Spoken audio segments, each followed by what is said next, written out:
Divisional opponent this week, man. Played a big dog in his fight. He's got it! Touchdown! Best in the world.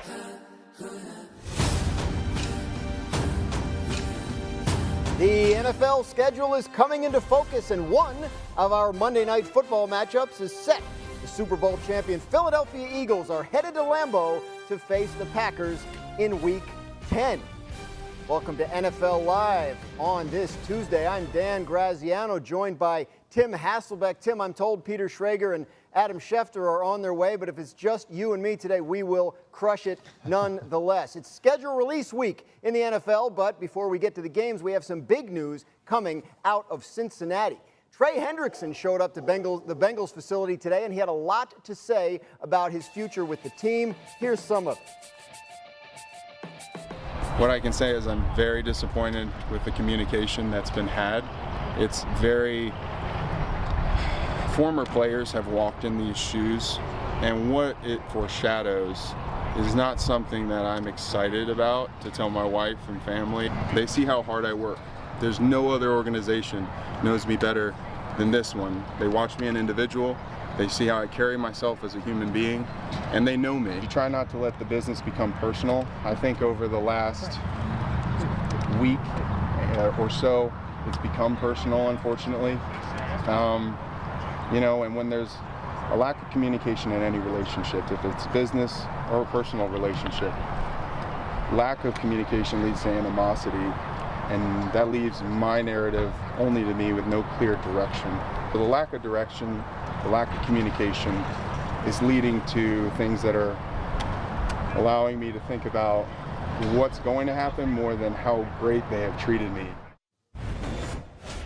Tim, that all sounds like it's in a great place. What do you make of Trey Hendrickson and his current contract dispute with the Cincinnati Bengals? Yeah, I think there are a lot of key things to what Trey Hendrickson said there. Like, he obviously, sounds like somebody that's, feels like it's gotten personal. He said as much, and he feels, I think, hurt by how the Bengals have handled this. He sounds like somebody that knows what he's kind of laid on the line for the organization. For some context, he's got 35 sacks in the last 2 years. Like, you could argue that he's been as good as any pass rusher in the NFL over that stretch. He's due to make $15 million. To be honest, like, guys at his position, at his age, probably should be making more than $30 million a year. And so, look, the idea that he wants to, talk and try to work out a long-term deal, but he's feeling like there's not even a, good communication from the organization, I think has led him to the point where he's saying, like, wait a second, like, you know who I am. You know what kind of teammate I've been. You know what kind of member of this organization that I've been. And this is how we're going to communicate about me potentially getting a contract extension. So, look, I understand it. I actually, sympathize with him quite a bit, because if you look at the Bengals, especially guys on the defensive side of the ball that probably deserve to be rewarded, Trey Hendrickson would be at the very front of the line. Sure, and look, they've had conversations throughout the offseason. They did get extensions done with their star wide receivers, Jamar Chase and T. Higgins, and obviously I think Trey Hendrickson felt like he would be next. They haven't been able to make it work. He's going to be 31 years old at some point this season, and that may be part of the holdup, but nonetheless, things do not seem to be in a great place between Trey Hendrickson and the Bengals. Now, back in February, Bengals quarterback Joe Burrow talked about the contract situations that were coming up this offseason in Cincinnati, and he had some suggestions on how they could make everybody happy. Here's what Burrow said to Barstool Sports at the time. Quote, "You could convert some of the money into a signing bonus, which will lower the cap hit. You can push some of the money to the back end of the contract. That lowers the cap hit. And then when you get to the back end of the contract, you can restructure it and convert it to a signing bonus. The Eagles are paying everybody. That seems like the way, whatever they're doing." So it all sounds simple. There's no doubt about it. When the Bengals have spoken publicly this offseason, they've talked about how they do have the cap space to extend all these guys, Tim. But what do you make of the Burrow side of all this? I'm sure he's happy they got Higgins and Chase done, but he would like Hendrickson there as well. Yeah, I think this is one of these scenarios where when you're the star player and you're the guy that's making the most money of anybody on the roster, look, your posture and position needs to be exactly what Joe Burrow is saying there, which is very player and teammate friendly. And look, oh, hey, these other teams are doing it, and there's got to be a way to work it out, and I'm willing to be, flexible with how I'm getting paid. Like, that's what you say. Whether it's true or not, like, that's what you say. And then, ultimately, it's not Joe Burrow's job to be, the salary cap guy. It's the Cincinnati Bengals' job to figure out how to negotiate good deals with their star players, retain their good players, to draft players that can play on rookie contracts. And then it's Joe Burrow's job to try to be as good as Patrick Mahomes or Lamar Jackson or anybody that he's going to face in his conference. So I think it's one of these things where, like, we can put a lot of stock into what Burrow is saying. At the same time, he's always going to be player friendly, and ultimately the team has to decide that they're willing to reward their star players and structure them to deals that make sense. You mentioned Trey Hendrickson's age. Look, yeah, he will turn 31. He's got 35 sacks the last 2 seasons. That is hard to replace. That is really hard to replace. And so I think when you look at it from Cincy's perspective, yeah, it's great to have 2-star wide receivers, but be careful because you might lose your best edge rusher. As we mentioned earlier, welcome in now Adam Schefter. Adam, what more can you tell us on this whole situation, where things stand with the Bengals and Trey Hendrickson? It's gotten personal now, Dan, between the Cincinnati Bengals and Trey Hendrickson. And for Trey Hendrickson to come out and say what he has said the last 2 days over the phone with me yesterday, in press conference settings today, that tells you how upset, bothered, and frustrated he is at the pace of these negotiations. If we go back to last year, he felt like he was told that all he had to do was come in, be a good soldier, produce on the field, and he would be rewarded. Well, he came in, he led the NFL in sacks, he didn't say anything, he went through the season and played as well as anybody in all of football, and now this offseason, at a time where he was going into an offseason when he was going into the last year of his contract, and he's scheduled to make $15.8 million this year, he's watched Max Crosby get north of $35 million a year. He's watched Myles Garrett get north of $40 million a year. And here Trey Hendrickson is scheduled to make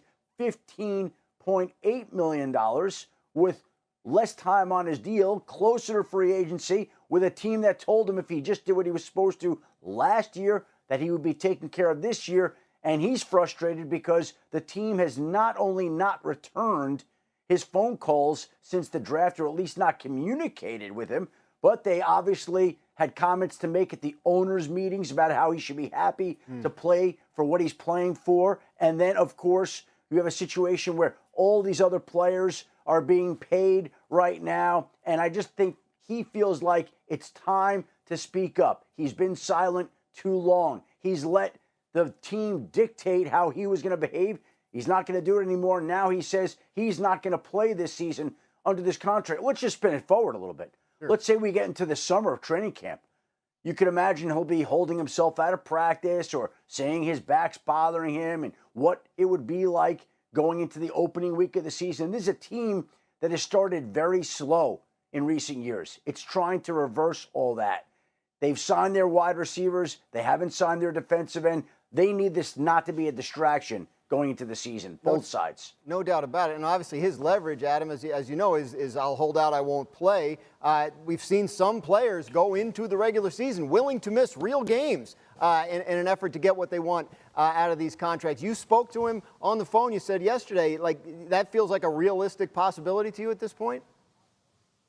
Well, it's middle of May, Dan, right? Yeah. And this is his leverage, what he can do. But I think his point is, okay, so if I lose, a few $100,000, even $1 million, what are we talking about in the grand scheme of things when there are other pass rushers making north of $35 and $40 million a year, and he's going into the last year of his contract? I think he feels insulted. Like I said, it got personal. For whatever reason, Zach Taylor sent him a fine letter saying that if you're not at mandatory minicamp 30 days out, then we're going to fine you. And he's thinking, what does this mean? We're not getting a deal done in the next 30 days. Again, it sounds like this has gotten off track off rails, and right now both sides needed to get back on track to see if there's a way to figure it out. They got deals done for Jamar Chase. They got deals done for T. Higgins. They have not gotten Trey Hendrickson done, and this is going to be an issue until there is a deal that gets done. Of course, as you mentioned, plenty of time to get a deal done, but it does seem like there seems to be some mending of fences that has to be done before they can get there. Switching now to the schedule release, which is this. Đã cẩn thận lắm rồi đấy. Xin chào tất cả mọi người đã quay trở lại với kênh của mình. Hôm nay là có hạt nhựa và dây sỏi để làm vòng nhé. Bây giờ mình sẽ bắt đầu làm.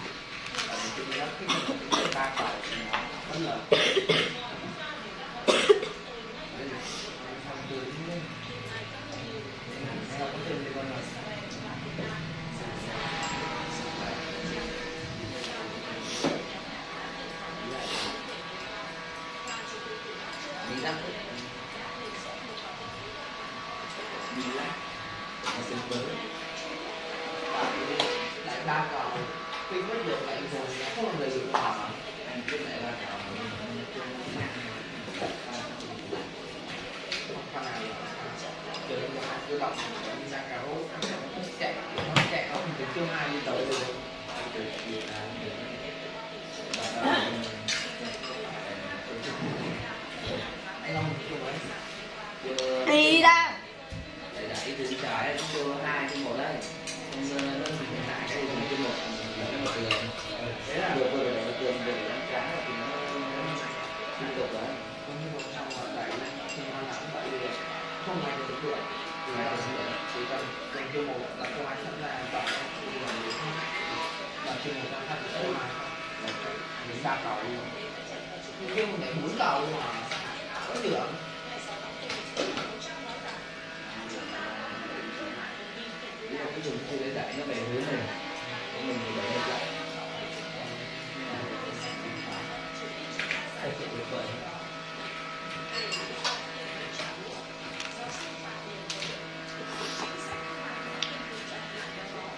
Đi ra. Giờ đúng là 3 cái rồi.